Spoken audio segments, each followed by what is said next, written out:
Hello again. All right, guys, I'm back to read the week that I would have done this week. I just did chapter 4 for last week, and now we're going to move on to chapter 5, and that will be it until next week. So we'll go ahead and start chapter 5 of The Remarkable Journey of Coyote Sunrise. All right, hope you guys enjoy it. We stayed that night in a campground at a place called Turquoise Lake in Colorado. It was a real honest-to-goodness campground with numbered camping spots and picnic tables and crusty metal fire pits. The second we came to a stop in an empty camping spot, I was out the door, Ivan in my arms, ready to go exploring. I wandered down to the lake, sniffing at the smells of cooking hot dogs and toasting marshmallows, dodging the kids zipping around on bikes. I steered clear of the kid-crowded, gravelly beach full of splashing swimmers, knowing Ivan wouldn't appreciate all that ruckus and horseplay. Instead, I found a little quiet spot off by itself, where the lake lapped up under the shade of some trees. I kicked off my flip-flops, sat down on a log, and slipped my feet into the coolness of the water. Ivan wriggled out of my hands and stepped with cautious paws along the log, bobbing his head curiously at the water. Oh my gosh! The voice made me just about jump out of my skin. I jerked back so fast, I nearly tumbled backward off the log. It rocked underneath me, and Ivan crouched low, digging his claws into the wood. Once we were both steady, I looked up to where the words had come from. There was a girl about my own age, sitting up in the tree above us. She was resting in the crook of two branches, a book held open on one knee. She had round, horn-rimmed glasses and a look of utter seriousness on her face. "Sorry if I scared you," she said, "but that is the cutest kitten I have ever seen." I smiled up at her. "That's probably true," I said back. "They don't come much cuter." "Can I hold him?" she asked, and I shrugged and nodded, and she closed her book with a snap and hopped right down to join us. I scooped up Ivan and held him out to her. She tossed her book back into the bushes and took Ivan nice and gently, just like you oughta. She spun him around so they were facing each other. Ivan hung limp in her hands, looking her right back in her wide eyes. "Oh, man," she breathed, "I'm like dying from the cuteness. What's his name?" "Ivan," I answered, "after the book. You know, the one and only Ivan." Her eyes shot sideways to me. "Are you kidding me? That's like my favorite book." "Me too," I said, warming right up to that girl. There's nothing like a good book for bringing folks together. I jutted my chin at her book lying in the bushes. "What you reading now?" I asked her, and she answered, "Anne of Green Gables." And I said, "Oh, I love Anne of Green Gables." And she grinned at me and cocked her head and said, "Want to come to our camper for dinner? We're having tofu sausages." And then she saw my "Are you serious?" face, and she assured me they're way better than they sound. Pretty yummy, actually. And I shrugged and said, "Sure." And then I asked, "Can I bring Ivan?" And she smiled and said, "You better." And I laughed and stood up, and we headed off together, and that was that. Sometimes making friends is tough, and sometimes it's as simple as finding someone who loves books and kittens as much as you do. The girl's name was Fiona, and even though she gave me a look when I told her I went by Coyote, she didn't make a big deal out of it. Always a good sign in a human being.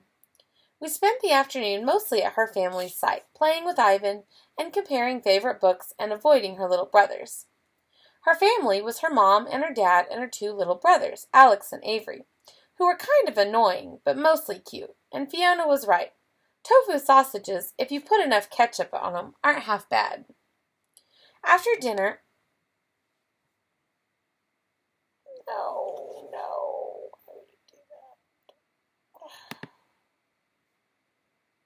Okay, sorry guys, my computer did something weird. Okay. After dinner, her dad took the boys down to the lake to burn off some energy, and it was just me and Fiona sitting around the table and talking. Fiona's mom puttered around, tidying up the campsite and jumping into the conversation from time to time. It felt like a family, like a sister and a mom. I liked it. I wouldn't have been willing to admit right then that it felt like that, or that I liked it, but it did, and I did. Fiona and me mostly just gabbed about books, but we also covered other important topics like favorite pizza toppings, the worst songs on the radio, and national politics. Ivan scampered around us, sniffing for food and batting at anything that caught his eye. I was having a fine time right up until Fiona heaved a big yawn and griped, "Man, I'm tired." Avery and Alex claimed to be afraid of the dark whenever we're camping, and they kept the flashlight on practically all night. So annoying. "I know all about that," I said, pulling Ivan back from the bag of marshmallows he was sniffing. I guess I was all swept up in the relaxed family vibe they were throwing off, 'cause I kept talking without even thinking about it. My sisters used to always keep the hall light on but then I caught myself, and I stopped quick and tried to think of something to change the subject, but it was too late. "I didn't know you had sisters," Fiona's mom cut in with a smile. "Are they here camping with you?" "No, ma'am," I whispered, shooting a careful look up at our campsite. I squeezed Ivan into a tight hug and kissed his head before letting him go. "Where are they?" I swallowed, looked up toward Rodeo and our bus. I knew I shouldn't answer. I knew I should come up with an excuse and make a gracious exit. But there was no way Rodeo would be able to hear me. And maybe I didn't want to leave my new friend and her nice mom. There's nothing wrong with that, right? So I answered her with the truth, but it came out stuttery and still at a whisper. They're dead, ma'am. They were killed in a car accident 5 years ago." I could feel Fiona and her mom's eyes on me, but I kept mine on Ivan, waiting for the night to slide back into the nice, easy normal it had been before. "Come on, Coyote," as if. "Oh, dear, I'm so sorry. That's just awful. How awful." I wanted to say something breezy and light, and I even opened my mouth, but for once I came up short. Out of the corner of my eye I saw her mom put her hands on Fiona's shoulders, pulling her close in a little from behind hug that made me sort of ache in a weird, quiet way. "I just can't imagine," her mom said, her voice faltering. "If something ever happened to Fiona or the boys, well, I don't even know. I can't imagine how your mother dealt with such a loss." I flicked a ball of tinfoil, sending it skittering off the table. Ivan scrambled after it in hot pursuit. I kept my eyes down on Ivan. "Well, then I guess she was lucky, ma'am. She died in the accident, too, so she didn't have anything to deal with. I suppose the loss was all me and my dad's." There was another silence, stiff and heavy. I wished Fiona would say something. I could feel her looking at me still, wordless, and I didn't like it. I ain't broken, and I ain't fragile, and that's that. Finally, I managed to swallow down whatever feelings had gotten stuck in my craw. I brought my eyes up wide and daring and ready to meet Fiona's and flashed her a smile. "Hey, want to come see our site?" I asked. Fiona was biting her bottom lip, but she raised her eyebrows and gave me an eager nod. "Where is your family staying, honey?" her mom asked, and her voice was different than it had been all night. And I was ready to get out of there, away from her careful voice and sympathetic eyes. "We're just 3 spots up, the end spot up by the campground host." Her mom's eyebrows shot up. "That big yellow school bus? That's your camper? How hilarious!" I wasn't exactly sure what was so hilarious about it, but I nodded anyway. "Yes, ma'am, that there's Jaeger, built to carry up to 56 children and a driver. But we've retrofitted her, of course, and taken out most of the seats." "That is just so interesting," her mom said.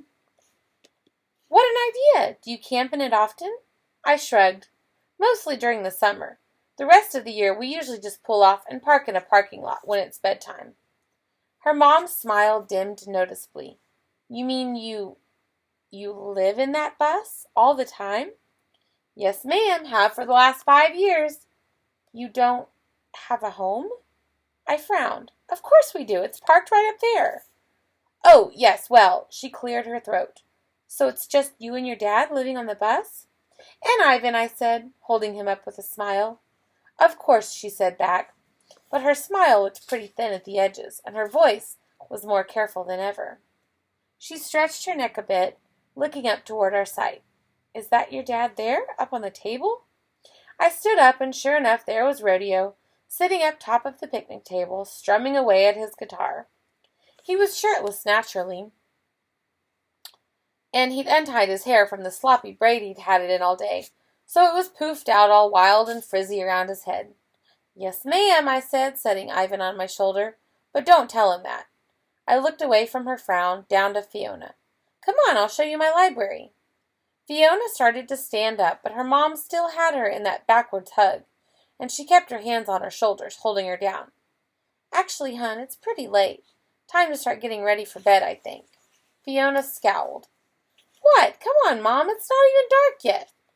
"I'm sorry," her mom said firmly, then looked at me. "But maybe you could come down and join us for lunch tomorrow."